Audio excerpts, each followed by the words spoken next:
in these films, but also in films that deal with the dream, for example, and again, the subtle boundary between fiction and reality in these terms, are all employed the mise en abîme as a way to question the ontology of reality.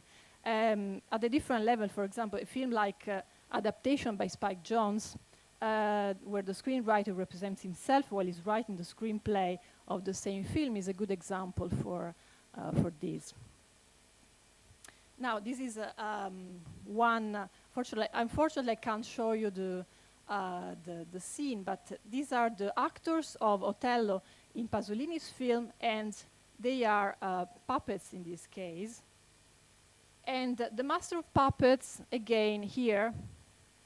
Now, the relationship between the actors, the puppets, and the spectators can be analyzed as follows. The master of puppets, in a way, clearly manipulates the life of the puppets, and he has a hold on their consciousness and actions. Pasolini's choice to represent the actor as puppets and inverting, in a way, the role between actors and spectator is to underline the passive role of the character who somehow refuses his original role as someone who acts on the actor, while the spectatorship, on the contrary, has an active role, and as a part of the film, at some point, the spectatorship goes on stage and intervenes, so interacts with the characters, taking action therefore inverting the roles.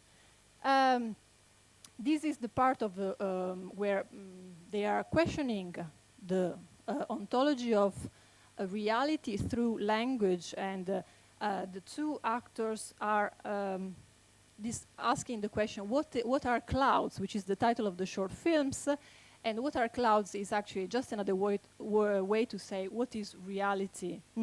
And Pasolini's key in this case is somehow an antinomianalist approach to reality, which rather suggesting a mystical and contemplative dimension of life, so without naming things. Okay, now just very briefly, there are in the relationship between reality and fiction in film representation, we have different